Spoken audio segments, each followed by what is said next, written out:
Good morning, everyone. Boker Tov.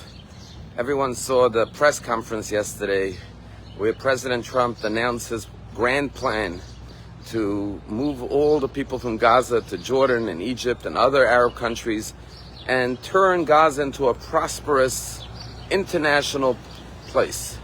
And some are saying that this is his new slogan, "Make Gaza Great Again."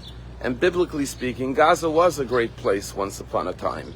And it should become a great place again. And while everyone is debating whether this is realistic, whether this is a good idea, a bad idea, one thing you have to give President Trump credit for, it's definitely an original idea.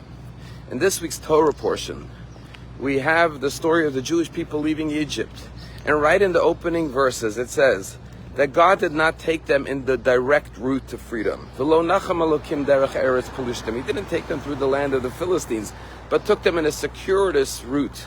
Why? Because God feared lest the Jewish people encounter war or battle and they will return to Egypt. And the question is, would the Jews go back to Egypt, to slavery, just because they encounter an army, an enemy? Wouldn't they fight for their freedom? But furthermore, we find that when the Jewish people arrive at the Red Sea, they see the Egyptians running after them. And in this week's Torah portion, the Jewish people say, Nitna Rosh V'Nashuva Mitzrayma. Let us return and go back to Egypt rather than face the Egyptian army. Let's surrender. Let's return to slavery. And the question is, after hundreds of years of slavery, you finally tasted freedom. How could the Jews even contemplate going back to slavery? And the answer, our rabbis tell us, is something that we know today, that is called the Stockholm Syndrome, where sometimes when people are in a state of oppression, of slavery, of servitude, they begin, believe it or not, to identify with their captors, with their oppressors. And yes, like the Jews in Egypt 3,000 years ago, they say, let's go back to slavery. Let's go back to bondage. And therefore the Torah says that God had to force the Jewish people upward and onward, not allowing them, by taking them in a roundabout route so they don't encounter challenges, and by splitting the sea for them before their eyes so they should ultimately experience true freedom, because left to their own devices, they would choose to return to slavery and bondage.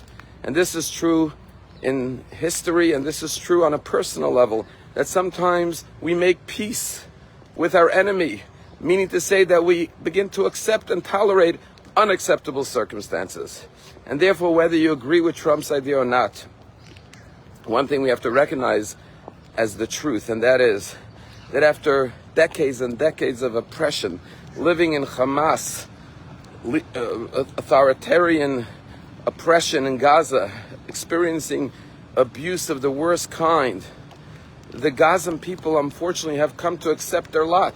And sometimes it takes outside forces to move them into a new reality that maybe at first they will say, no, we want to stay where we are and continue to suffer under Hamas. But we who can see things for what they are, because we're not in bondage, and realize that the Gazan people are being abused and that the children are being educated to hate and to want to kill innocent Jews. And therefore this is the greatest form of mass child abuse right before our eyes. We cannot sit by quietly and accept this. And whether you agree with Trump's plan or someone else's plan, we can continue to do business as usual and allow another generation of Gazans to grow up in that form of physical, emotional, psychological abuse, being used as human shields by Hamas terrorists. And yes, Egypt is 45 times the size of Israel. Israel absorbed, since its creation, 6-7 million immigrants from all over the world, Jews. The Arab world always cries for their poor Palestinian brothers and sisters. Let's put a light on them and say, okay, this is your opportunity to do something for them. Show your love and your compassion for them, instead of always criticizing Israel.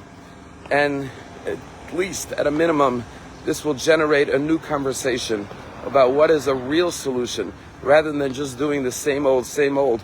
As Einstein said, the definition of insanity is doing the same thing again and again and expecting a different result.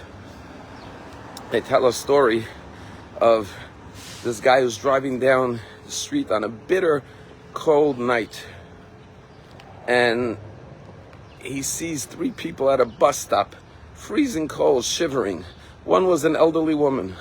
The second one was a person who once saved his life. And the third person was the woman of his dreams. But the problem is he only has a 2-seater. He could only give one person a ride in the warm car. Who does he take?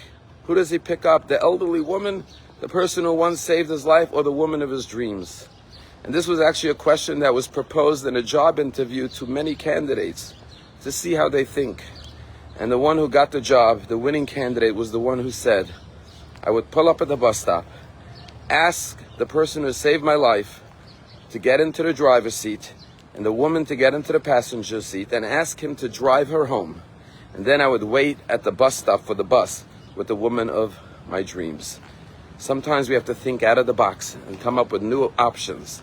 And whether this idea materializes or not, at least we can start a real conversation now. Wishing everyone a wonderful day.